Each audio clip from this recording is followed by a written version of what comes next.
Let my friend guy.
Said ye Kristo Yesu odo wiase ni onyankropon odo wiase ni se odene dobo wono kro no emaye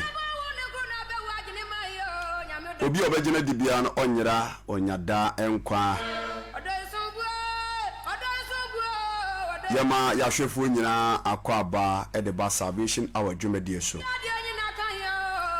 sia me no kase o hwem live e wo Facebook evangelist Ojera Jumedia woti enkai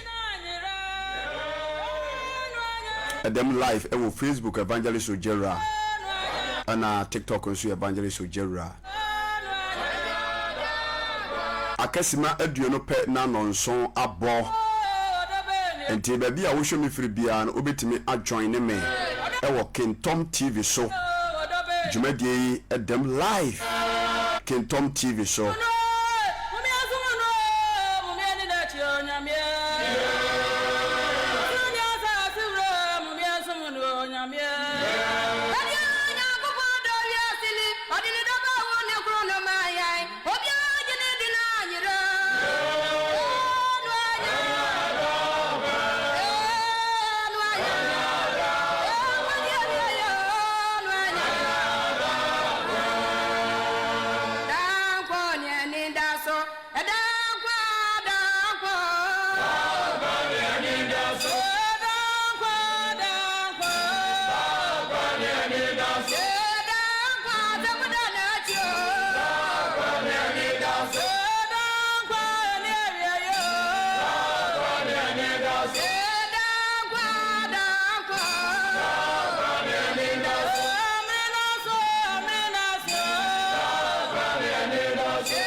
All right. A True Faith Church International, Kumasi Sokoban Good Village. And I'll pay what is a yade a jumi ejo tata. A do sabreya. And you be as a quadrant Samoa. And then Yamia Samoa a dear conquajin. And a do say, Yane a crown or a tea mono. Eche. Anopei baby will be an Awurade Nyankopɔn insha. Baby I show me free be Awurade Nyankopɔn insha. Jumadi obetima hwe no live e wo Kintom TV show. Dodo a show me media no so nyina tutumirika na koso TV ni sisi a. Na e join here live e wo Kintom TV show. Eni entina kopere se anopa no nwotwe ebebo. Salvation hour with Evangelist Ujera. With my chief Bible reader. Somewhere.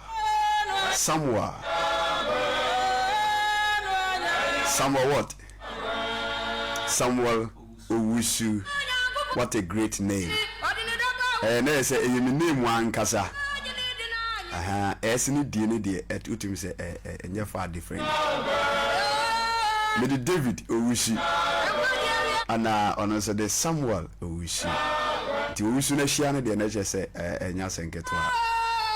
Awurade hia say waje bre ni adaje ene ye tena akopem say no wotwe ebebo. Enko baby a stay tuned.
Dankwa ena yeni edaso enti baby a wohwe efiri bia no enche kra na dwumadie no edem wo Kintom TV so akabe sesima bese edunum ewo studio hanom dodo a ehwe mo TikTok Kennedy wa like video no ede amame se o hwe mo media no so ye Facebook wa edini Evangelist Ujera o like ana wa share na wa comment o me ehunu baby a o hwe efiri eni entra akopem se no nwotwe ebebo na mekoso aka wo se dwumadie kese bi baso dwumadie kese a edin hira impuntu enkoso yedie ene dankwa farba breo dwumadie kese a mepacho bebre eni kwan se oyehu efirim se o hwe mo media no so abu se entworoye bi enam screen na se ho enye bibia se eye aforobo kese a ye bo e dia support onyankronpon dwuma the sopeni odifo Jacob Beche papa Awurade nyankopon sha na no pay baby a wo bia no Awurade ma nwosera no enye kese me no kase ono so enam kwan so a wadu ho awie no so ya ono so ede nyame asem efa Ezra TV so ama ewiase ene nipa nyina empani aye ne nhihye se Kristo ya domo a 25th of September ya aforobo kese pa chenchirenchi na ebuta ya de yesa dwumadie nyina ne se Yesu Kristo se mu ko wiase nyina kwatwe akrama no ebre bi ani ho biem ente ye yempaebo na ya bafode kese ape mfidie ane ho akade akwasi broni beka no in general crusade ya pese ye crusade twe akrama Awurade ya papa yi odifo Jacob sepekani sofo Jacob Beche the time nyina na wadibuti ama Awurade asem a ope mu kan kwaje sem nti bra so sɛ yɛn nso so ye boa no ma nyame adwuma na wo ye ne tumpɔn nti ye pese ye crusade ye tom fidie so te ase ye nya cars nya car cars o si nya buses machines ye mo machines so ho sɛ de asofo no bi no matoto bi o mo de ye crusade no eno e bi na ye nso ye hia imprempre. Evangelist Gideon or Asunju, Evangelist, how are you? This message is coming from TikTok.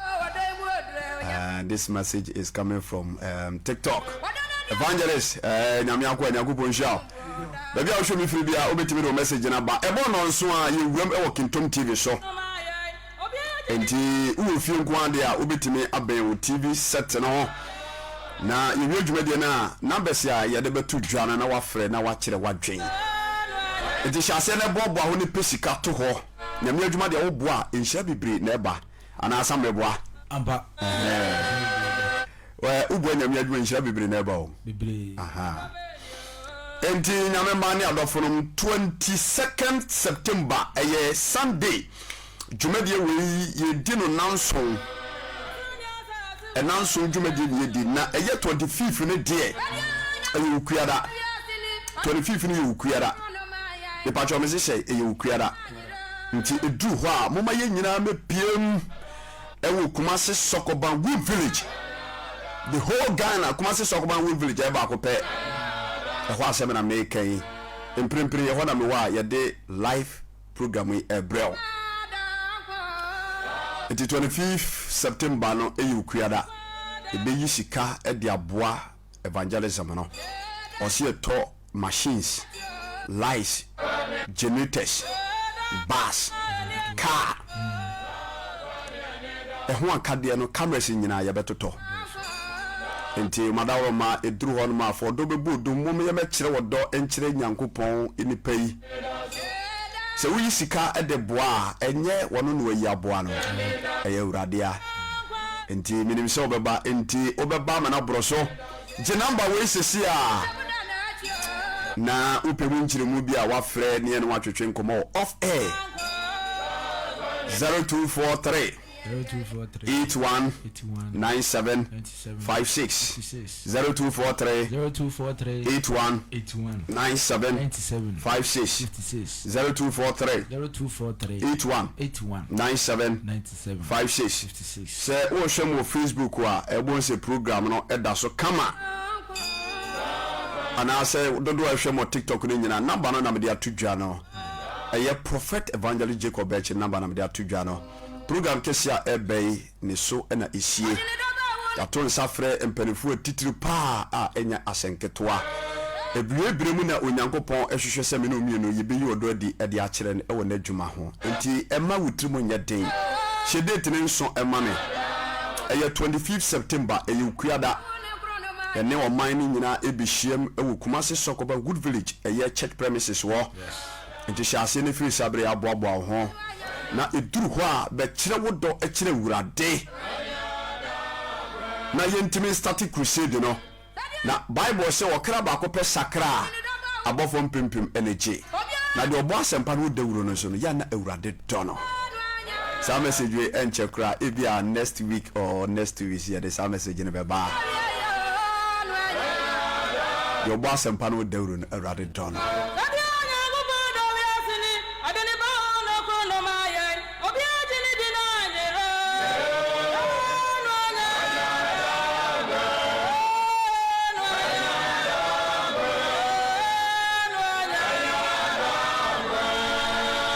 I feel so me pacho bibre obi bisa say na evangelist daben and amoye mu programs and ase moya sorry church activities.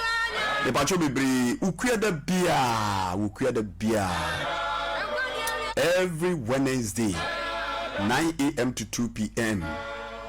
The pacho ye empire bokese pa ye empire bokese enti bomade na ba bia wo hwemi firi bia no me pacho edu ho a ukuada bia no be piem ewo Kumasi Sokoban Good Village na oba beto odifo Sabakani Jacob Bechi one na difo ene na dwumayefo ewo ho a ye nyina de odo ene kroye nyame adwuma no ebɔ mpaye adanse nso ifiri mo ba na sabakani nso evangelist Ojera oba betum hobi boye papa chidomo a nyame adwuma no ye na hoden so pa nya senke 20 ukada bia no babia wo show me free bia so show me free TikTok, YouTube, Facebook, babia fa be pim ewo Sokoban Good Village Bola Junction eho ene wo ukada bia ye mpaebo sanso na ifiere bia nso watch night ne ye hyase anajo 10 na yapon 3 am 10 pm to 3 am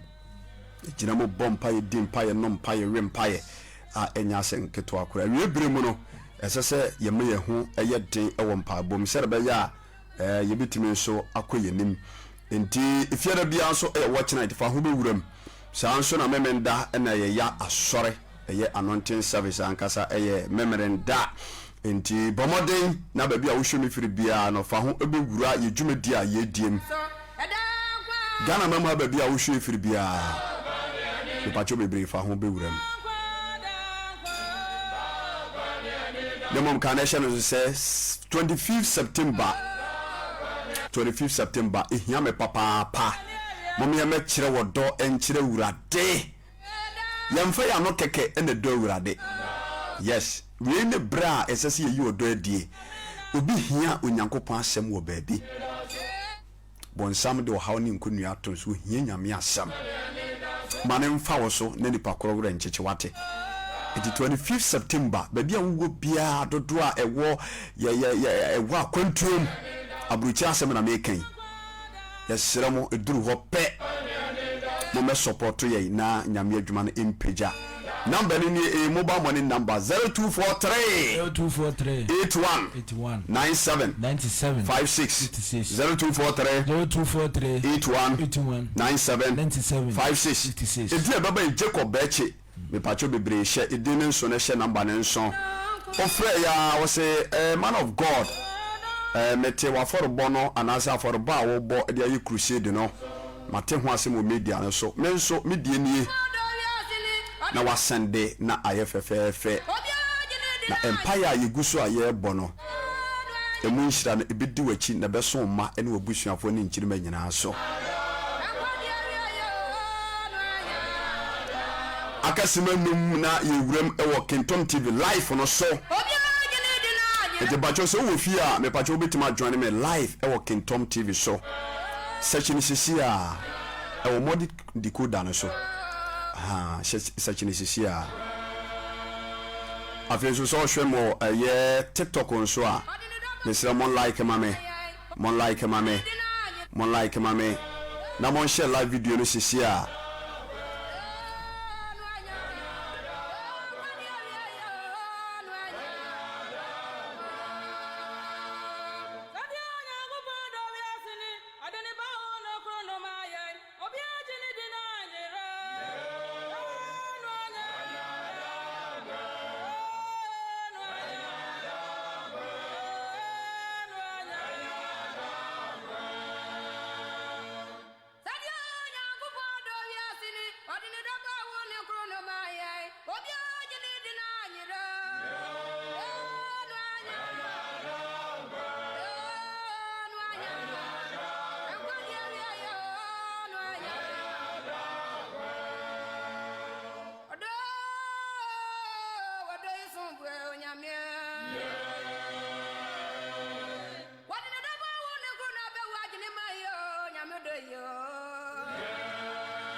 All right. Sɛdeɛ onyankopɔn ɛdɔ ewiase enie ɛbrɛ no aso nɔnso abɔ ɛwɔ studio hanom sisi a yɛma ahwɛfoɔ nyinaa akɔ aba ɛde ba Salvation Hour edwumadie so ɛyɛ mosomfo evangelist Ojera ɛne nanopɛn so Kristo ayɛ adom a wɔde yɛ abɛhyiam ɛwɔ Kintom TV ɛso a yɛde nyame asɛm ɛfa afidikesie so ama ɛyɛ ahwɛfoɔ ɛne Ghana ɛne wiase nipa nyinaa baabi a wohwɛ firi biara no yɛde Kristo din ɛkyia wo ne anɔpɛyi sɛ anɔpɛyi nso wagye brɛ na wone yɛ ahyia ɛwɔ Kintom TV so ɛbrɛ no aso ɛbrɛ kɔ nti bɔmmɔden ana ɛne yɛntena kɔpem brɛ a no wɔtwe ɛbɛbɔ anɔpɛyi na yɛmfa onyame asɛm no emra Sam. Doc. Good morning. Good morning. Now where? Nyame adom na so. Awurade adom bɔkɔ. Wadaroma brɛ no aso sɛ yɛde nyame asɛm no ma yɛne ahwɛfoɔ ne nipa nyinaa nti fa yɛkɔ mpaebom na afei ɛno akyi no yɛnto nyame asɛm no so. Me danse. Adɔfo ne atiefo ne ahwɛfoɔ yɛbɔ mpae. Nyankopɔn ne abankɛse yɛgyanom Nyankopɔn yɛda wase hyew no nyam kamfo din sɛ anopa yi nso ayɔ pɔ tumi no ho den so abɔ ka nipadua ho bai yɛda bɛdu studio house duam bɛbɛdu sɛ yɛda wase mpa ne bro mai sɛ so pa ɔkyerɛ sɛ hu yɛmɔ bɔfa bɔne ne ma to kyɛ na sɛ ma wo nkoa yɛbɛkasa kyerɛ akra no ma kra wobɛtie asɛm ne nyinaa nya asɛm ne yɛfoɔ na sɛ wopɛ ɔhema mu a anya yiraba wo tumi ti bra bɛka ho na anopa yi na hyɛ den na sɛ dwumadi nyinaa kɔ so bɛhyew no munyam utumi nti mo ahoɔden ne nhyira mmra so da amen yo nyame ma ane adɔfonom yasa transi biem sam Nyankopɔn hwa amen ɛbrɛ duru sɛ yɛde nyame asɛm a ɛma nkwa no ɛfa Kintom TV so ɛma ɛne ahwɛfoɔ nyinaa ɛne yɛntra kɔpem sɛ na wɔtwe ɛbɛbɔ yɛguso a yɛbɔ asɛmpa no dawuru na yɛbuta nyinaa ne sɛ ɛda di akyire no owura Yesu Kristo ɛbɛma yammo ampa nti mɛsrɛ sɛ bɔne so bia wotimu biara no ɛbɛra asɛmpa kɔ soɔ no wobɛsesa na ɔnhwɛ Kristo akyira kwae ɛna munyanka ɔbɔ adeɛ den daa amen ɛna asɛm a onkonkron ɛde ama yɛ sɛ yɛne ɔman no ɛmɛkyɛ no yɛato din sɛ deɛ ɔbɔ Yesu Kristo din ɛwɔ nokuri mu no nsɛnkyerɛnee ɛsi deɛ ɔbɔ Yesu Kristo din ɛwɔ nokuri mu no nsɛnkyerɛnee bebree ɛna ɛsisie ebi si wɔ n'abrabom ebi si nso wɔ afoforo abrabom praise God amen deɛ nti a anɔpa yi mepɛ sɛ me ne nyame mma ɛne ɔman Ghana ɛne dodo a ɛhwɛ me wɔ media no so nyina kyɛ asɛm wei ne sɛ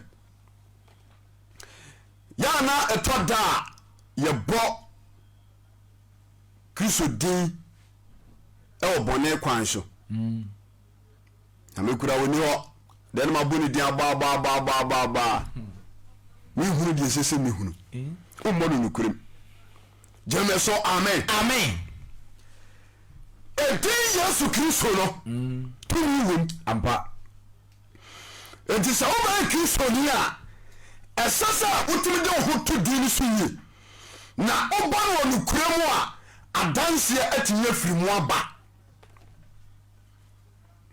obi tumi so daeɛ so mu no na amuntum akye no amuntum amuntum yɛ ade a ɛkyɛw a sɛ ɛnyɛ Kristo no bɛhu mɔba a wotumi fa mu wu ade bɛkyɛ yɛ so wawu sɛ nipa no num nsa no mpɛ ne yɛde akɔhyɛ sɛ nketenkete akye no praise God amen obi tumi so daeɛ so ɔte aseɛ na amuntum akyɛ no ɛdin Yesu no a Kristo no a ɔbɔ no wɔde ye sunu wɔntimi mfa nsɔ so nti bɛ wiaseɛ na nneɔma sɛe yɛma sɛe hallelujah amen obi tumi so daeɛ na ɔkɔ pie baabi a ɔpɛ wɔkye a ɛmu ɔkɔ na nkotokuro ne nsika nipa bi pam no ɛdi Yesu Kristo no ɛsɛ sɛ wɔtumi bɔ no daeɛ mu ɔntumi mmɔ na nipa tea na yɛakyɛ no fomfram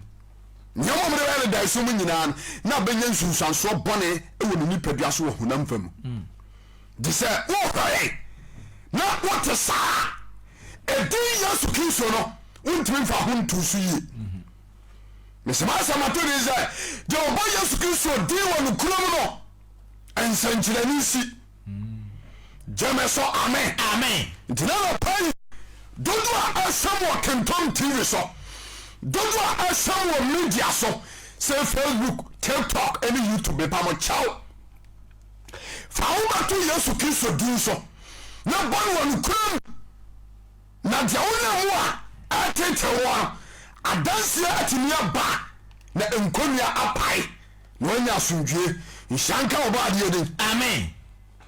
Philippians chapter 2 verse number 5 Philippians chapter 2 verse number 5 what you say moma dwene wo Kristo Yesu no antra mu bi enti abra Philip mo Paul mo na tro to ho o Yesu Kristo nante yes na o hu edin no de eturu yo ampa jame so amen na ebra o no mo tu din so no edin yɛ nsɛnkyerɛnee no bre ama wɔnom ɛne ɔman ampa nti Paul sɛ anopai moma dwene wo Kristo Yesu no antra medɔfo a ɔhwɛ yɛn ma adwe a ɛwɔ Yesu Kristo mu no antra mu bi antena yɛ mu bi anopai yes adwe no ɛwɔ Kristo mu yɛma no ntra yɛ mu bi adwe no ɛwɔ Yesu Kristo mu no nyinaa ne sɛ sam wɔde ne kra abɛto hɔ ɛde amaye sɛde bɛyɛ ayɛ ade bɔnyɛfo wiase amama mufoɔ yɛbɛnya adwensakra ne anya dankwa ampa gyeme so amen wɔdwene nyame adwe yes ɔbɔma ne sɛ ɔbɛbɔ asɛmpa no dawuro ɔbɔma ne yɛ mpabɔ wɔde ne wo too ɔtwa gya mpɔkwaa me so nti woyɛ Yesu Kristo nwumadie bia wɔdie nyina mu a ne wɔnkɔti Nyankopɔn dabi gyeme so amen wosɔma no pai wosɔre yɛnte no anoɔbɔ praise God amen wɔbi nsane a ɔsɔre yɛ no wɔwura danketewa bi akɔgu nsa wale ɛnumanyam kandi daa amen mesi nti ɔbɔ Yesu Kristo ti wɔ nukura mu no nsɛnkyerɛnee si yes gyame so amen Philippians chapter 2 verse number 5 watɔ sai moma dwene wo Yesu Kristo no antam enti anɔpai ɔtwene wɔ Nyankopɔn sɛ menka nkyɛ hwɛfoɔ sɛ adeɛ ne wɔ Yesu Kristo mu no ma ne ntam mu gyama ne ntra yɛ mu bi ɔno ne wɔ Nyankopɔn tebea mu deɛ na ɔwɔ Nyankopɔn tebea mu nanso wɔ mu no mfasodeɛ sɛ ɔno Nyankopɔn sɛ hallelujah amen Onyankopɔn tebea ne sɛ wɔyɛ spirit ampa high grade wɔyɛ honhom a wɔwɔ kyɛ sɛ wɔyɛ tumi yes so ɔte asɛ wɔka revelation no a Bible no bɛkyerɛ sɛdeɛ ne wɔ Nyankopɔn n'anim nyam ne ne tumi ne sɛdeɛ ɔsiteɛ yes gyama so amen enti saa ne wɔ nyam no mu no ɛne na na Yesu Kristo nso wɔ yes according to Revelation 5 nti saa ne wɔ nyam wɔ mu no ɔsɛ deɛ bai ɛntoaso no toɔ sɛ yes ɔno ne wɔ Nyankopɔn tebea mu na deɛ ɔwɔ Nyankopɔn tebea mu nanso wɔ mu no mfasodeɛ sɛ ɔno wɔ Nyankopɔn sɛ wɔamu no mfasodeɛ sɛ ɔne Nyankopɔn sɛ ɔne Nyankopɔn sɛ na mmom ɔtoo ne ho pan faako a tebea too ne ho ɔtɔ no mpa mfaako tebea tɔ ne ho so ɛdane nipa nsɛ so dane nipa nsa so sɛdeɛ wɔyɛ n'adeɛ faeɛ no nti sɛdeɛ yɛte Yesu ho asɛm a ɔba asase so bɛdidi yɛ nomɔyɛ ɔhunu sɛ ɔyɛ nipa nipa wuru so yɛ nipa o na ɔbrɛ ne ho ase yɛ sitie de kosi wɔ wom ɔbrɛ ne ho ase ɛyɛ satie ɛde kosi wɔ wɔm sɛdeɛ ho wɔ mu mpa asɛm mu huo mu mpɔ wankasa mese Yesu Kristo sɛ wobɔ ne din wɔ ne kura mu a nsɛnkyerɛnee si ampa gyeme so amen wɔne na sɛ ɔde wotɔ no so a so ɔte aseɛ ɔbɔnefoɔ no ntimi ntwi mfa so da dabi nti ɛberɛ na no Paul de ne ho tɔ no so no wɔwɔ mpo ka Paul yes na nipa nyina susu sɛ Paul bɛtumi awu anya dwuma but asɛmpa no mu tumi a ɔdi akyirɛ na ɔnhwɛ Kristo ɛma Kristo yɛ ne bambɔ no ɔbɔnefoɔ no ntimi amfa Paul ati kɔ anka fam dabi ɛtɔ dɛ ɔmutumi bɔ no na ɔsɛ deɛ wɔwuo nanso adeɛ kyeɛ no asɔre gyeme so amen ɛti bɛ na ade wo ho ato soɔ Itimba na me dofo a wo hwe ye wo bo. Jame so amen. Amen. Obran wo se yesiti di kosi wo wo. Obran wo se yesiti di kosi wo wo. Seni hu wo mpo. Seni hu wo mpo. Philippians chapter 2 verse 9. Yes. Enu tiro Yakobon so ama ne so kese. Nti sense obran hu ase yesiti emo Yakobon ase mo de uto otwede bokwa ne din ane ne dwuma din nyina so ntire wa ere ba. Enu tiro Yakobon so ama ne so kese. Ama ne so kese. Na wadom ne di abru din nyina so. Ana wadom no edia abru din nyina so. Abru din nyina so. Say Yesu din mu aba. Ana osorofo. Say Yesu Kristo din mu. Ana osorofo. Ana osorofo. Ani asase sofo. Asase sofo. Ani asase asefo. Asase asefo. Kotoje nyina nkoto. Kotoje nyina area ba nkoto. Hallelujah. Amen. Me dofo a wo hwe wo kentom TV so. Me se din ba na bo. Yesu din na se ayi ya kan se bochewa. Ayanta. Ayanta na. Kwa kufiri. Hallelujah. Amen. Na ono no ti akonya so. Nyagopon na di se ni nya wo ya man.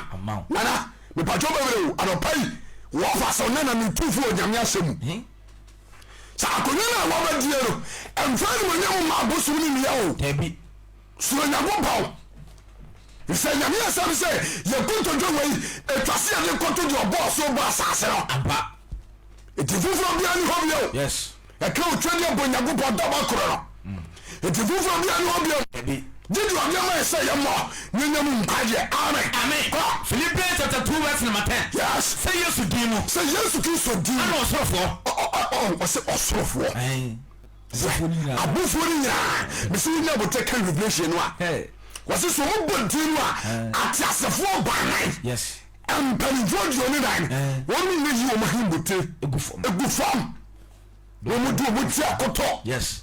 Na aso mo kan say kronkron he nya safu yehua yes ade nyina sutumfo no da jani aso bi owura me do fo wo pay wo si na no pay me kafu Yesu Kristo dia ma wo ye wate amen so what na dia bodiri ye awa no kuram jame so amen amen Yesu Kristo din mu awo sofo asase sofo asase ase kotoje nyina nti Onyankopon asem no kire nse yemfie kotobe boss ro ba asase apa ise kotoje na kotoje de kotowan ene obi ti Kristo nase asem ya den to no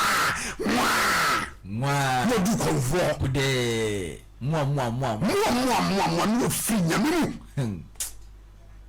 kwa ma ko gu anafra nana hallelujah amen abawo samle se obi atupaya na odi ho ko jabosom when America ko when Canada Dubai ni ha ko jabosom na bom ho bai fan ko do asundie na fan ko do asundie hallelujah amen we share Kristo jame so amen jo bo Yesu Kristo di wonu kremro Nsɛnkyerɛnee si etenalo ebra Yesu Kristo gusu yele djuma jame opese asuafo a awuru ba bia wo firi ani tumi wo ni nti no wo de asɛde bi mawo ka kire won sɛ on ko ba sɛmpa no dawuru na Nsɛnkyerɛnee besi praise God amen enti abra wo soma no ebra no wote ase no so wote ase o soma no ma somafo no e de Yesu Kristo di no e ko di dwuma bi ama Nsɛnkyerɛnee bi si Luke chapter 10 verse 17 to 19 Luke chapter 10 verse number 17 yes aduasum yeno ne sanba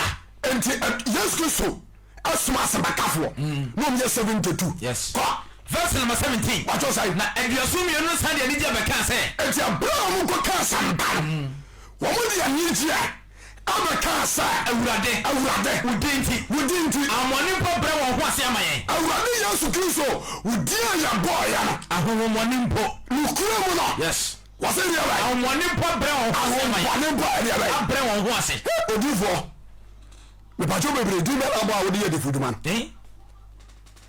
edinu a wo ba etu ba nukuram onsa na no ukobo deliverance de hohomani tin mo no hwe wo so dro bowasum saka wa hitasem na o saka ya wo se mo sa nyekra na obi a hohomani tin mu na eboni deliverance na ono no so etimi ka se wo ne ho amini pa ko a wo ye dwamanfo be ma afi ne be wiase na fro last baby si easy ai mo na akwana ko pe ba biada ye mo Kristo din san tambone mo David Jemeso amen enti do no ase o Kinton TV so me pa mo chaw me se no pai je obo Yesu Kristo din wo no kuna mu no Nsɛnkyerɛnee si ampa ntemfa enyema bi sisi atumi ni adan check abraba no yes Jemeso amen nti abra asomfo ano ade Yesu Kristo din akọ amama mu akọ pai wojema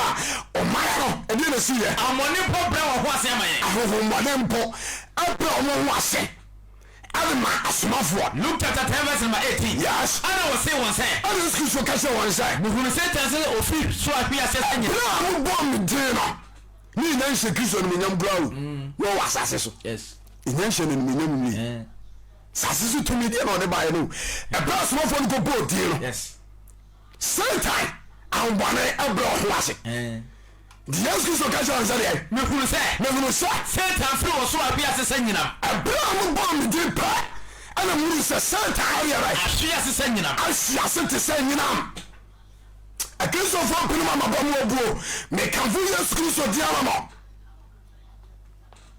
se di no ba eje npa ampa it somebody in Kromwa so just say how we down so adwane yes na o tire won san so a enhyia na di tire efisa wo bonu nukrum ampa Jemeso amen na no Peter Yesu abe na dwuma wi okono alo ka say o di tumi na mawo do ba chichire no wa chichire do ba sane no wa sane Peter no anu wo to Yesu Kristo so anu ni din no so wo mo so abaye adwuma no ato aso ampa we see the obo Yesu Kristo din no kure mu Nsɛnkyerɛnee si yes nti ebia na o say what Kristo na ase me bacho babre wona anwuma bi mu a tete wa brabom so just here fa ho betu din so ba no kuram so just here na o bompae sori ahoma kire bompae na o ne mpra da nachi empire na mpra da nachi mpra da mpa no so ana ono na sori ana pa urade na no pa mi be ko dwuma me srew adwuma no me ko no fotumi di nanim na me kwa ya ntade wapra obai so da eda adwale ko nware bi Nsɛnkyerɛnee si ma oda praise God amen enya dia sa ubotinu a bibia be si because o ma no kuram Jemeso amen waya bama warfo de bia ne yira sum alode adane twene no obum tu sari ano pa ko transfer ano obom ba eze ye metona de onse ho gufi ye man koyi adanse bia ma yes Jemeso amen ete Peter na bopa hono agurumu yes wajenti ni wadi obonu kromi ahedie si ye Acts chapter 3 1 to 8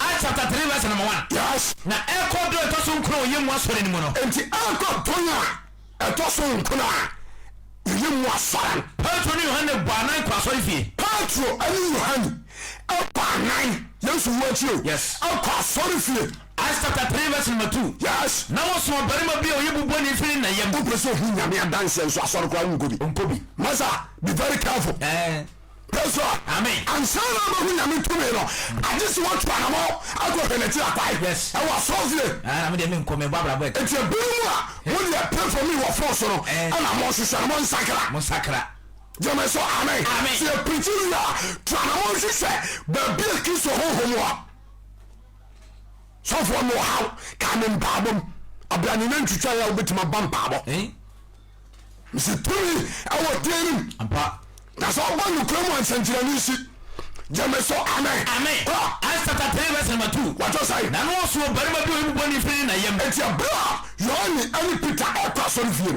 no wo so bia oyebubo ni firi na yem oyebubo ni firi na yem dawre ni mato asore fie pona o fen fefe na na just am not trying to oya paralyze yes oyebubo ni ana nipa no so no ana me yare o se dawre ni mato asore fie pona o fen fefe na no do bia wo de ne bato asore fie pona na no a ye fra no fefe no se won na wo asore fie no mo bro ho ade praise God amen na zanya da ko na abrante de ba ho de bia o hwe wo how bi daw so bomba say emfiri wo so wananti bebre hallelujah amen unya ni Kristo nhia yenkonya me na asen man ne ya me hango baby yenya ne sa yes jameso amen enti abra omodia abrante akọ asọrọ fi hono na abra na so hono yes verse number 10 na to say what say na ohuru Petro ni Yohane say abrante ni ohuru Petro ni Yohane say akọ asọrọ fi hono sere wo mobrohu ade wasere wo mobrohu ade ana Petro ni Yohane di wani so ni di ka say Petro ni Yohane ati won mani se abrante ni di aka jare say hweyen na ohwe wo kom su say me se do bo Yesu Kristo di wo Nokorɛm Nsɛnkyerɛnee se aba sia ya bo Yesu dia na o de udidi no atoto ordinary people hu be say Yesu yana classmate ara Yesu kura no ni tumi no kanisa no van wadi praise God amen o tumi wate aba ti bajiri yes praise God amen ba bi a wonam no enye ba bi papa nana yes wakodi aduro so ja se no de akwati asore etumo keke woye na no so akwaje bansere e no kukuma so dwomu a obia so ye Kristo ni bia eja to baby sesi a na Central Market those days awo woni a premier ne ye kan sai enum chere bi pie someone na so aji Kristo di hallelujah amen enti Peter anu to tin so e bra woni ni kwa so fio obi si kwa Acts chapter 3 verse number 4 yes na Petro ni Yohane ndi wani so ndi ka say enti Petro ni Yohane adini won mani hwedi ana okaja ne say hweye na wo hwe won kom susu say o so nkom abanje susu say obenya wo ho bebi obenya bi sika bi fi Peter na manjai na Petro ka say no say ana Petro ka ja wansa Peter ni sika de bi ni bi Peter ni sika de ni bi na de me wona me de me ma wo na de me wono ana me de ma wo na setri Yesu Kristo di mu na na asere ni Yesu Kristo di mu nante hallelujah amen odi be na Peter no boy Yesu din me dofo wo hwe me wo ye sofo mame so ja se bia na ye difo me pato bebre edi be na abo ade ye odwuma tonso kura wo kakura che se wo mfiri Kristo mfiri Kristo he tonso awo kan ya se kire yanta ya bro kama mama ya yanta ya bro hallelujah amen ebinim yinjina ye one way praise God amen na obo so na no so esua kasa hodo no no so ne atwere so agirifo binim ai this will be kasa hodo api esua na wo de sa de we ko body deliverance abafa efa so na go ba ni bi praise God amen yo body won Nokorɛm no Nsɛnkyerɛnee yes it is almost on your dance jai boniya so ti ase jai boniya ma Nokorɛm antia mo tachira na so apa na wo fre diru a edinu ba ye tuo bi wa brabom jameso amen Acts chapter 3 verse number 6 yes na Petro ka say Peter ni sika de mini bi et Petro si din tani sika de mini bi na de me wona me de me ma wo na setri Yesu Kristo di mu na asira ni Yesu Kristo di mu na nte oso ne nsani fa ma no so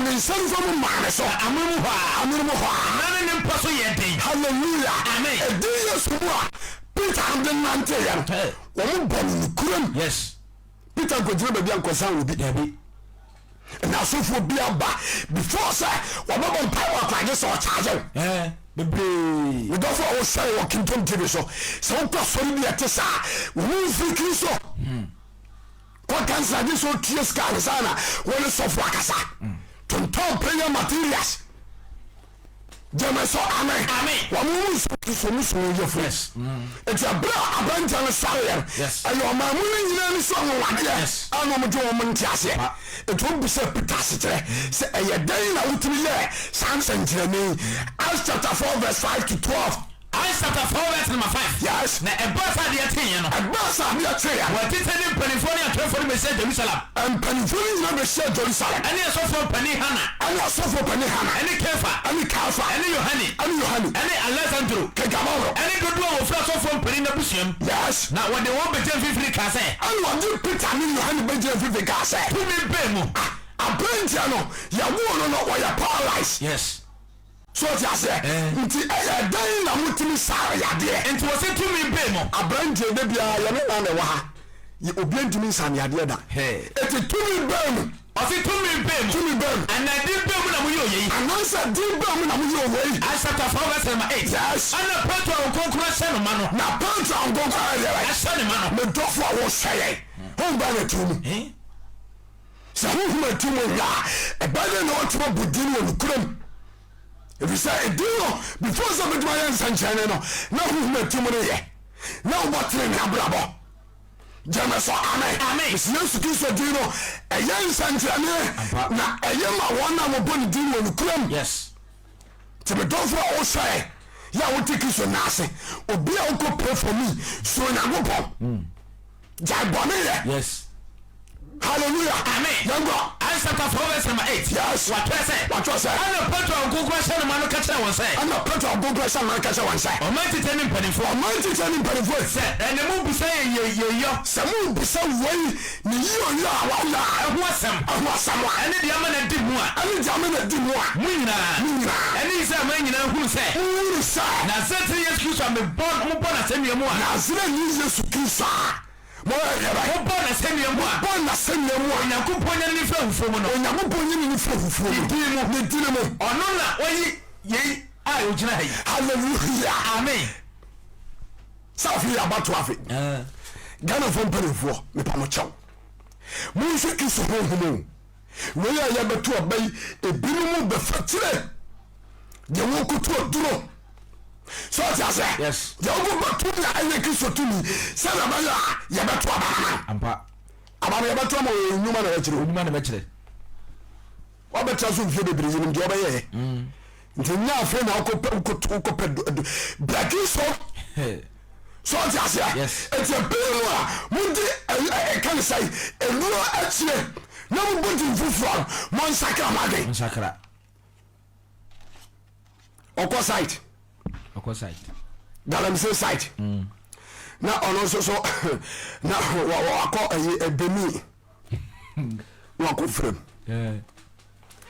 obi to koko kura no nso akɔ frem koko na akɔ frem na nsɛ obi amfa kegye tia hɔ baabi obi amfa akɔkɔ a yɛtwa ne nan ahoma nsɔ so amɔ n'ase na ɔde to bia no gari ose koko nkɔfo to gu so no mɔtɔ sɛ wakɔgye adu koko wura again ha ubenya bonsam so wancha de kon praise God amen enti me kanfo Yesu Kristo dia ma say ade bia wo mu bia attitude bia no bo Yesu Kristo di wo nukuram suro bone ade nyama mpane bone so ta say di so bodi wo nukuram na udi dia nsɛnkyerɛnee bebre mesisi jama so amen ko Asata 4:10 yes wase mu nyina ni Israel man nyina ni Israel man nyina ehuru se Nazarene Yesu mo bɔ na Yesu Kristo mo bɔ na se niyam awo Nyankopɔn ni fira hufuo mu no awo Nyankopɔn ni fira hufuo mu ni dimu ɔno mu na wɔyɛ wo gyina wanim ne ho asan me ɔno na ama abrantie wa area ba ho asan eti sa yare mi daw so a Jesus Yesu Kristo din kuto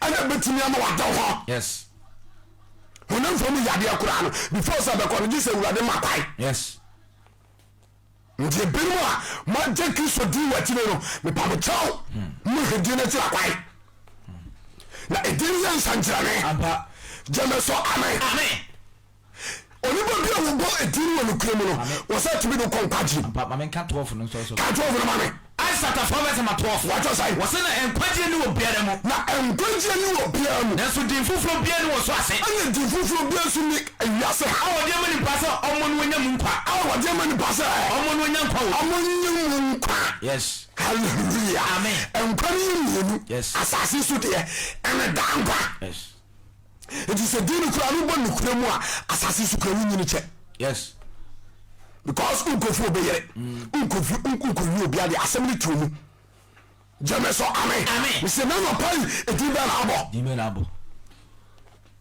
woni jibayi ebino bayigro anadwo wana wako soria akose obi adwuma akwaba wakose obi awode akogu obi awode hallelujah amen na de etimu a adu di juma bone no me kanjira wo sa wan sakra watuna atamu da ho mateo ampa we say bonsam wani Nyankopɔn ni twaka di seye anu ko dini na jiro na wan fo ni di aho Jameso amen. Sɛ obi bodin wɔ ne kurom a otimi kyerɛ wo nkwagye kwai.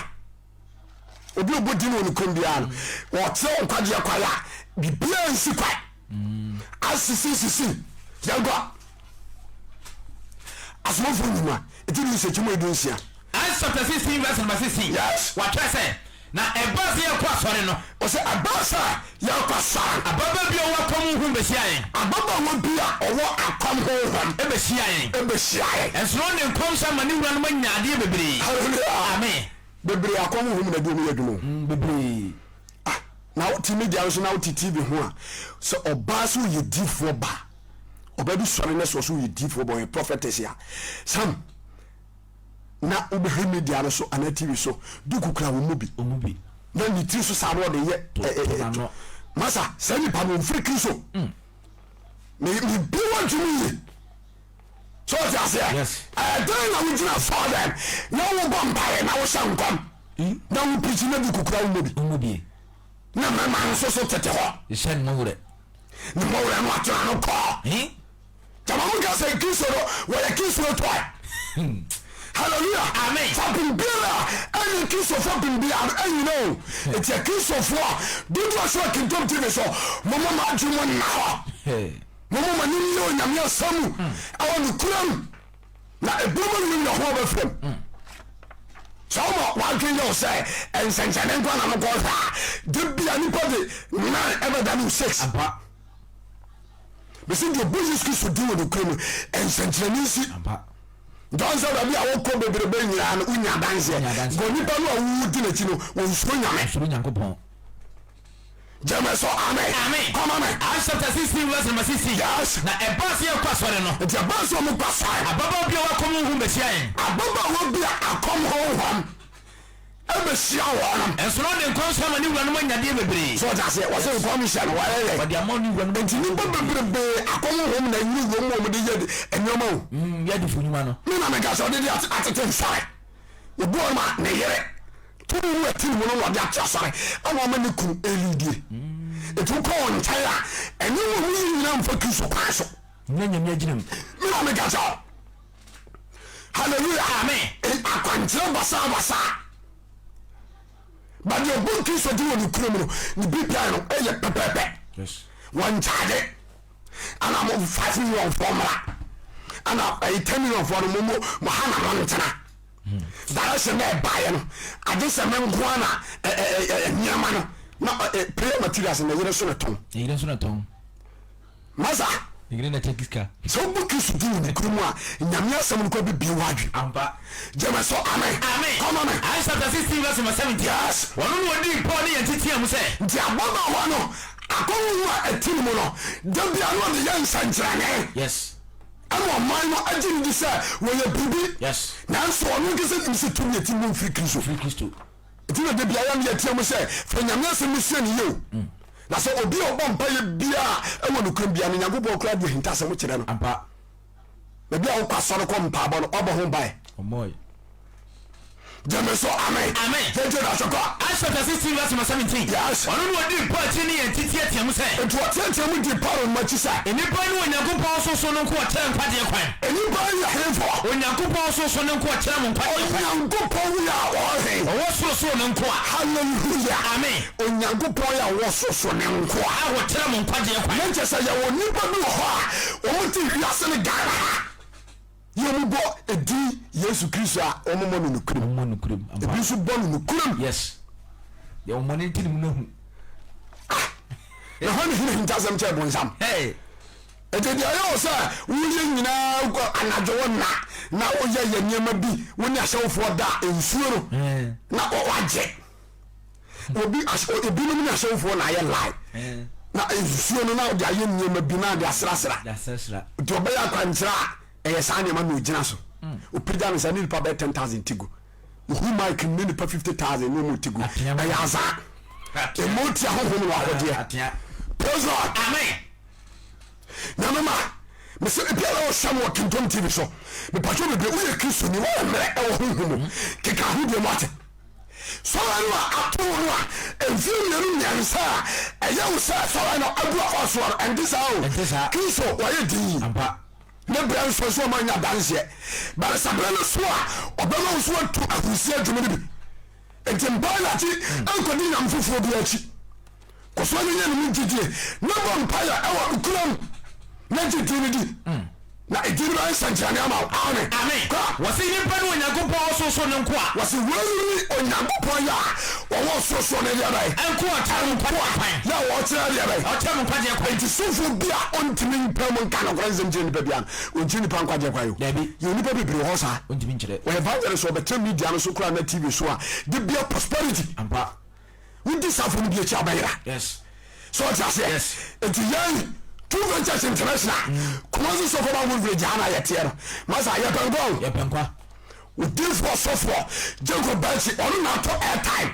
adema say yam picture kintom TV so say the abaya nipa eba be Kristo chakwanya dankwa ampa our motive our goal is to preach the gospel yes. to the nation yes nothing else division no entientelo min kase ye pesike ku ebutom dabi jawe so amen na ye pesika ki onko be fa so benye ska ampa hwe etama ye tua ye di preach weke ho a second edition no second edition 2 months contract an ye koi jeme so amen eti be dogo sansambani basa ya biadwene akumarim na asem ni hyanemu na hwe Kristo ti akwai jeme so amen esanse ye bodini no kremi nsunti no sa wo ha na wo ba wo ha na ya bai akwa amabu anwa mene leji bi kasai ye ba TikTok ya anu obetwone ye no fa me number nti okran ha ne ha asese ye bo ho bai na nyamia wo bi adwuma anu watam sikatwitwiri die ma nipa no wo ye adwuma na ma ne se onye nipa no discount de bia na da ni geti nya so no de wurapim no bomb and evangelist the NCN o menya dai and I'm say come to him ko na bana dem say ne say dia no ma mi ila say ne so do be ko do so be ku so be bodi o say na msinya batre ye be bombai so enu ameme efiara no watch night na me ne bo ho mpai see who I say o ma bofo nko da brand ye ne ka o su jamuru so no ko ye adwuma na ma baba wa na ehu toro emba ya pon me ba beda frɛ ya no dink mo se nyame timpa wona me se di asem wo se abrantia adache ya no so ko na me sorry ya krekreke wo he na o se me wo fie me yakra sorry o se hia me na nko yi adwuma ma powerful hallelujah bo so ma Kristo ma me na me so say wo se wakoye adwuma no oni ne nkura nya na koye o ma to mu safiri ho from oyi so booking so di won kure mu a adanse area ba si ampa ti banjiri na bo kure yes na jasa wo ki kan sem ni kwasa oka jame so amen come Acts 16 verse 18 yes na obani ye na bebre na ye pora homete na odane ne wo katere wo homne se enti paul dane wo katere wo homne se mi so Yesu Kristo dimu sefri ni mo na ofri ni mo fredi na homne fi ababa wanim efredi yes verse number 19 yes na ne wanim hu se hallelujah amen enti ebasa afei adanse aba anameboa adanse aba wasi wenu ne nkrofo a okire mo nkwaje kwa eti obi a ofiri Kristo bia no onante se ne Kristo asem kire yes o come on yenim ampa so ti ase o ma hunu papa ne boni mo nsonso ye jeme so amen Peter no do on mo to edini so yes eto da kura Paul so o ti ase ni duku me handkerchief o de gu yare fo so no ho ato Peter o twemu a ni susu to bi so no asore edini no bonu krum hallelujah amen enti mfa wo kwase bibia fufu bi ase wo se edini no so anasa sasi so anasa sasi asia o de mani pasa yamma ni nyam nkwa de nyam nkwa je ne otia e ka Yesu Kristo di ho yes obi ne ska bebre wo sifie bulldogs ofie ho so ti ase security wires atwa ho hia security man e wo ho ono ankasa ne palliative ho ti abofre enso da ho enso beda na tumi bi na beda ho mu ne firi na bai obambo wo Kristo mu sha praise God amen so obambo wo Kristo mu ye fapeme ya wo betimi di obone for so e bra wada ampa tumi ba ba ho ba yes jame so amen na sam ewiase we na yetimi no enyo bia na bo Kristo dia bibusio Acts chapter 19 verse 13 True Faith Church International Kumasi Soko by Wood Village Bola Junction and your war and I'm going to take out Kintom TV so if you are on TikTok, on Facebook, YouTube, but probably was a cat message in war. Say Yesu Kristo at your pie. No button on the chrome. Now it didn't work as about power, dear, and if I would be amen. I said 19 verse number 30. Yes, and I would have found for when I'm seeing the movie, see one percent. You da for a come for ya wanam echimu enmu no emu bi esi won boka sente abra pa onu asonafo no yedwuma no no musi ne machire no wo senkrofo gidi ampa ntomu ni na machire mu saa omuso pese mu ye bibi mu o man ne ji o mutum e de se ya wo se won so si won bo se won so si won bo se obaba wade Yesu di obaba awurade Yesu Kristo wo wa wo mo ne so se ho mane so say ye kan Yesu a Paul kan ho asem no gum so ye kan Yesu a Paul kan ho asem wo de bay gum so so verse number 14 yes you the need of pani sikiwa ma baso bi na yes you the need soft will be skiwat e ma baso bi na yes re ye oni babu ho manya me mfra no last na me ka ye obu ho ma utimi say ono no de na sese nko kurase kodo kokofuo na eba na produce koko mo man nye mu enom ne die no nye asofudwuma edifudwuma ana asanka dwuma ni obi na Kristo fo no sakwa na so ye koko fama me na me gacho oye ku adwuma ne dia ma ni na me ntofu nye bi ni nsia so bi so amba asonya Ibirima tini on say so benya bewura the God's ministry no more we yo mo ana adwuma no ganta da ho nti se wo be yo mo ahwahuyi jame so amen yenjo da toko Acts chapter 19 verse 14 yes Judas so Paniski wa mabaso bi na yosa was Judas a man of baso no ana mo yosa na awmone no bua se minni Yesu Kristo minni Paul na mo ne hwanu na mo nso mo ne hefo verse number 16 yes ana woni Paul mo ne no woni mo no ndi ni Paul mo ne woni mo no ato se won so ye on pasa ebisi de bia o ebisi na di kakan last bi bia na mete bia be wura opinfu bi na mame ba ko de wafa ne say normal pio Yesu di mu akofa kalik ede so re be posa gunani ase o sede yo na sede honhom e wo video mu bo mame na so no bona so mu ja bedana ni so wa no di mirika be bo me pro sofo mzo frem sofo ni baby akotre ba bi yi subampadi tatra enya wo de akora de ma sofo die ekoso ni o na me wura ho before so be ko na me bompai me wura ho e bompai ma lady na ya foi afuye ponye eye kana say me firi ko mo bae na eno sofo na ma me na e bono so tro no muja be den so afi no onzo be obechirim ye mo Kristo din kwa o obechirim a so jase enti nyame asama me pato bebrede bia ya ne ba no me siamo mo ye fo ye ho nto so na se ya de a wonto so ni kuremu a ade bia anaso how bia na ye bo kwa shia bia ediro ebe dru na togu yes awo janya dansi ama yes de mrantia o kwati Kristo din abo majo mpasa o mejira ahomani tumi so ayaduma na nso anyeyi enye na se yeba wo se na woni ba woni woni muto se won so ye won pasa ni ba woni woni muso ya ba to se won so ye won pasa to se won so ye won pasa wo de dejane afenta ni fiefie ni mu afi wo mu dwane wo mu namrum abra no mo nsafe na juda fo ne hela fo wo te afi so ni nyina teye no yes who can win nyina hallelujah na wo yi awade Yesu dia ye kese hallelujah amen we dan the name of Jesus Christ yes wo bali timi na da it's a blantia mi papa wo shame mi ma mi awutie me wo ha ni on e da so en fon ko bu sunfie Kristo tu nye ja kwai ampa jame so amen na sa wo hu betu din so na wo hwe nukum na wo din wo nukum a adanse aba yo du frefo dia amen jame so amen Acts chapter 5 verse number 12. What can I Acts 5:12. Can I my last quotation. Acts chapter 5 verse number 12. Yes. Na wanam asomfo ne nsa so yon nsɛnkyerɛnee. Enti asomfo omu nyina hwehwe Kristo akira kwai ana mbo mo tutu din so. Mo mpa mo bi o ye mo bi bia no mo ye Yesu Kristo din. Yes.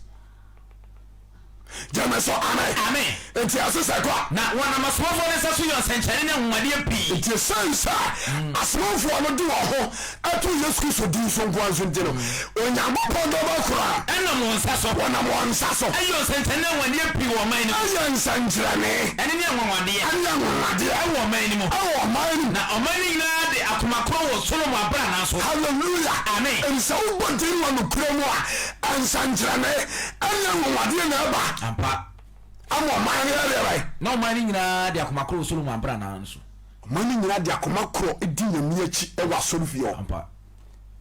Enti masoma mede ba ye mede besi ha ebere ni nti de meka che nyagopɔ ma ne ahwefo nyina ne sɛ Yesu Kristo din no sɛ obo ne nukuri mu a ensɛnkyerɛne yɛ ba esi Ampa.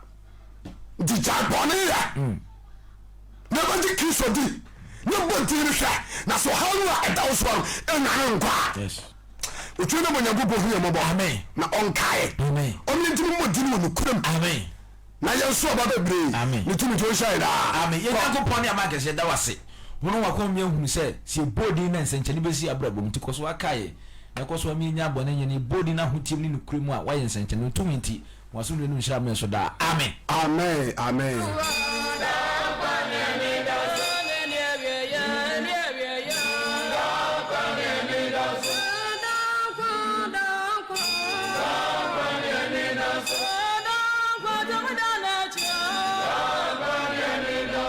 Obetime afre ede aba dwumadi no so sisia se o hwe ewo Kintom TV no so a number se de fa course no na eda so no enti obetime afre aba so yaba pikiu sisia number no 0240 985196 0240 985196 and I say 0593 731473 ubetime afre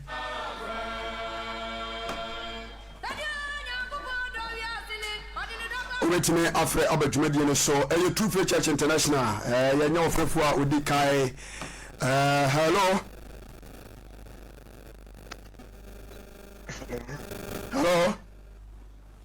Papa. Yeah, but good morning. Morning, Papa. Can you just bring Kango? And Kango so na pum to say. Oh, yeah, the radio say me ba cho me nti wana no pay. Hello? Hello, Papa. Yeah, me ba cho kasa, udi ni baby akasa.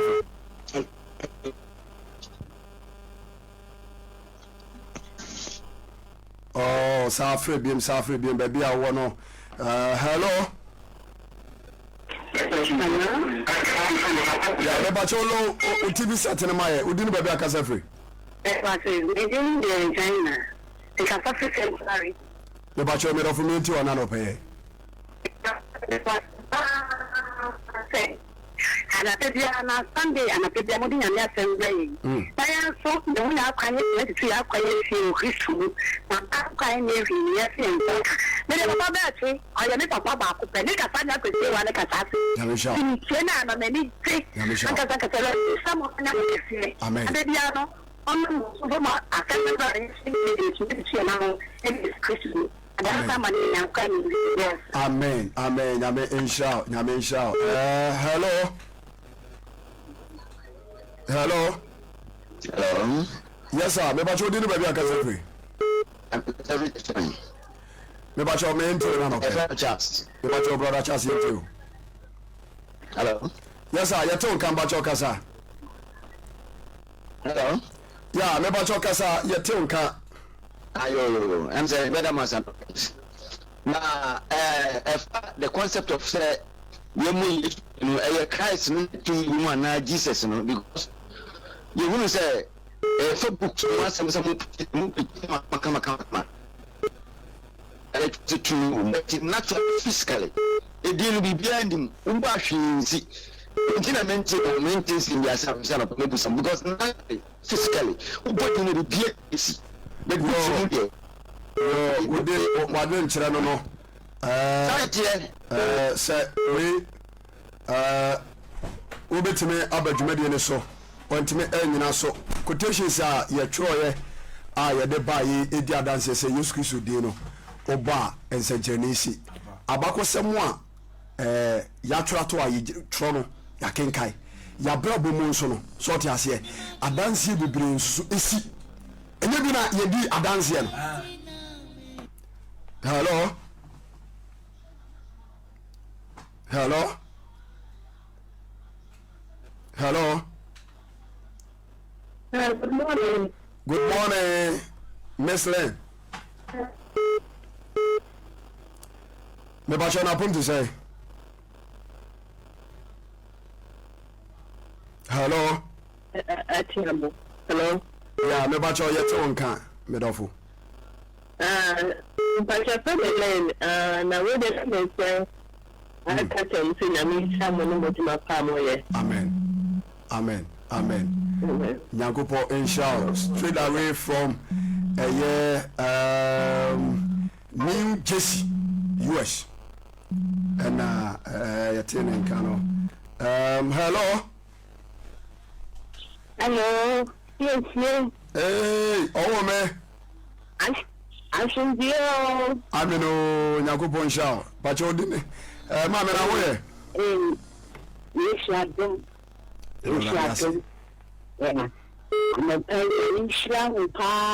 Amen. Ampa edi se ni ja de ya na wo go abo kunu na kitu ni mu na ubodi na edi ni to Ampa. Ni an ko so ka se be ni obi se se aso ko di ni ade na o si di ni to ni fine we no so fine we dia put ni mo ba anya ko enya hwe ma enokre quotation no na ade ku no quotation yes ni e pa ni mo de fa so do di no so fiti wa wo do bia na wo go di no now wo yeah ya di shira no amen ni a oye na media no ti asem no na ni a wo no o se ni o ti betene na ni on tre no on ti no wa ni na de so be ti asem no eti na se di na no eni ti no wo san be di eti ni e wo ya da se ya di shira mo no moduma pa amen mo ko so na moduma mo obi mbu na ba mo ko so na mo moduma na di ni eni ye ni di ni di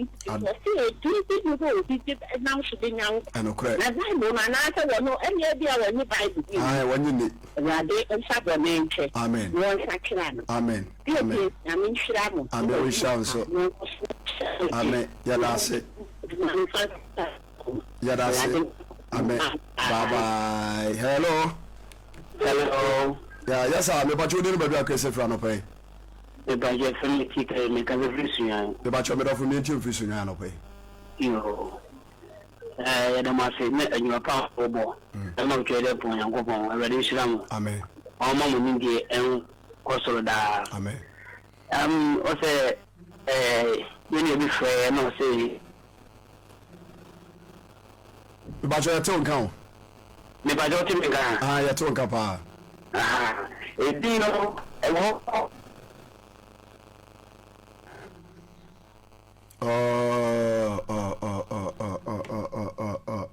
obetumi asa ababiem hello network no amoa. hello. ya mebàjọ́ o di ni baabi akasa firi. Kase fu kashi. Me bacho me do fu mi nti wana no pai. Edamasi anopai ni futu ya media mawo. Edamasi panya ni shia na abibia ndetini abitiefu. Amen. Nti eti di abo bia. Edamasi panya mi shia ni. Nyame so. Na mtacha mtase ni yo contact metini abo mpai kakra. Okay. Me bacho ko so ahwedwumadie no ye wie pe de number no ebeto screen so. Nyame sha obetime afre abaso hello hello hello Hello. ya me bacho me do fu di no ba bia kasa free Princess Jendon. Enka wonsu mpacho udi. Amen. Amen. Me bacho mentie ho TV ne so ene men kasa free phone ni why wadaro ma. Amen. We shall so.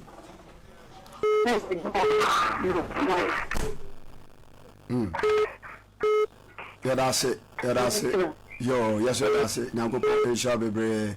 Hello. Hello. Yes, sir. Me bacho me ntiu. We didn't baby akase fra no pay. Yo, me. So I mean, I'm and you didn't know. Okay. I take it. Yeah. And you know me, say.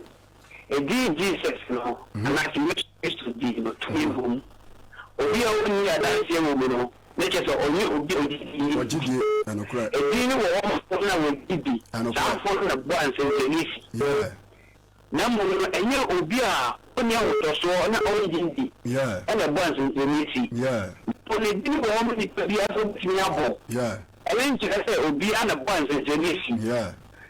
Mo no wo mo wona ya family adwuma no di for the bank ansentenisi. E wa ka mo. Amen. Nyakopo insha bebre yaso da se de ofrefo dwumadie no nyina ebehyi ewo ha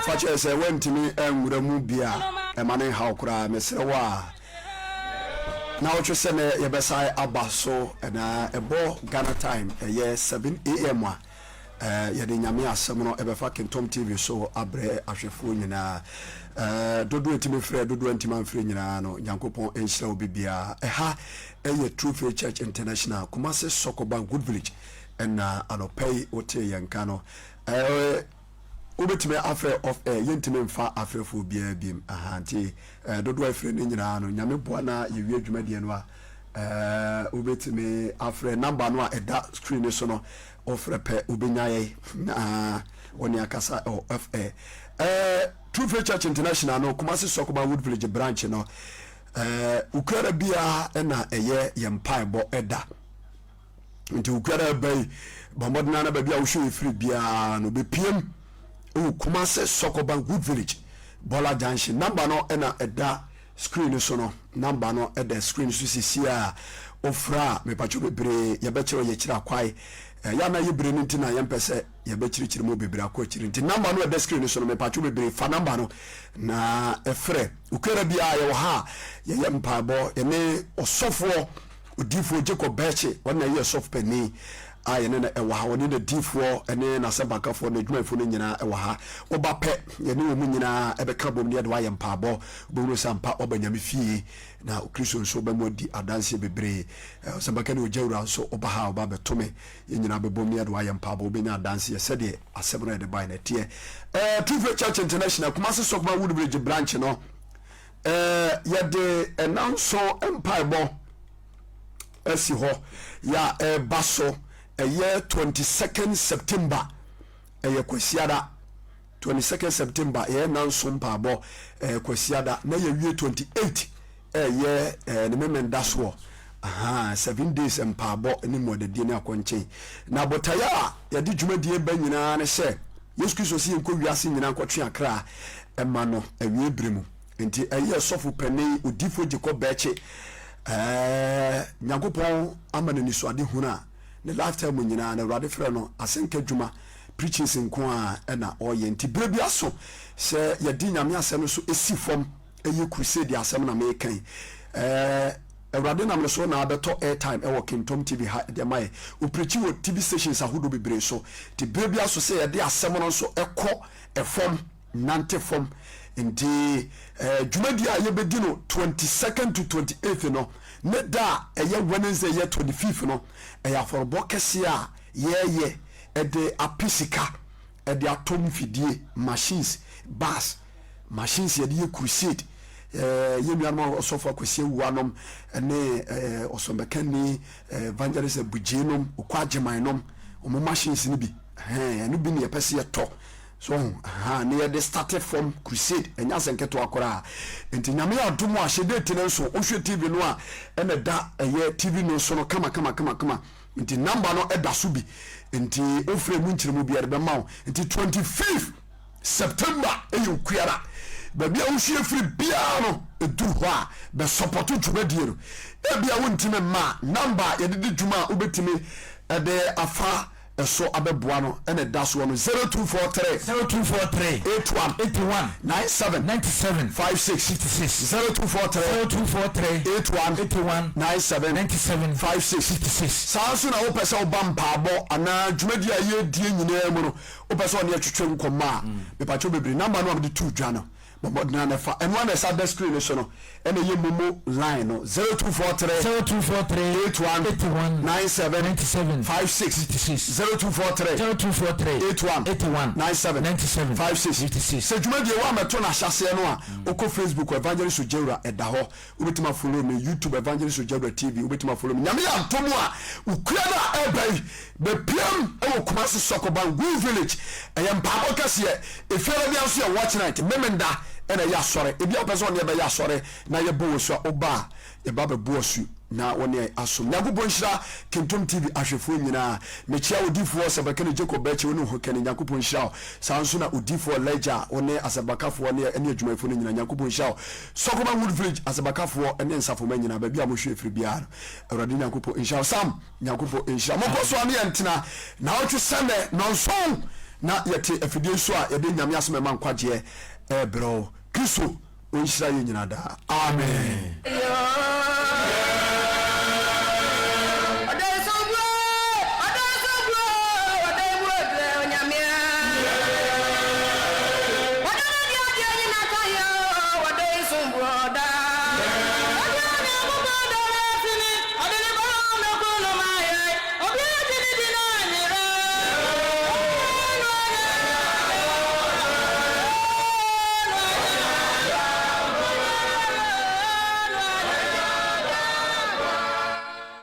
all right nyankopɔn nhyira lolo mame nyankopɔn nhyira yɛde dwumadi no nyinaa asi ɛwɔ ha nyankopɔn nhyira Linda nyankopɔn nhyira ɛna wotumi frɛ m'ani agye papaapa ɛna afei nso ɛyɛ Philip Prophet Akwa nso ofrɛ ɔsɛ God bless you man of God Facebook comments no ebi no saa nso na TikTok no nso Barbara say God bless you man of God Kezi awa join nyankopɔn nhyira mo ɛne nyame asɛm a ɛne yɛde baeɛ mogye brɛ Vic say God bless you Evangelist my mentor God bless you okay Vicky okay nyankopɔn nhyira bebree ha ɛna yɛde dwumadie no nyinaa ɛbɛsie ha ɛna yɛde dwumadie no nyinaa ɛbɛsie dodo ɛhwɛ media no so nyankopɔn nhyira Sam yɛnwi adwuma no tena se kakra na media no deɛ wɔ no media deɛ yɛmpɔn TV foɔ no na apɔn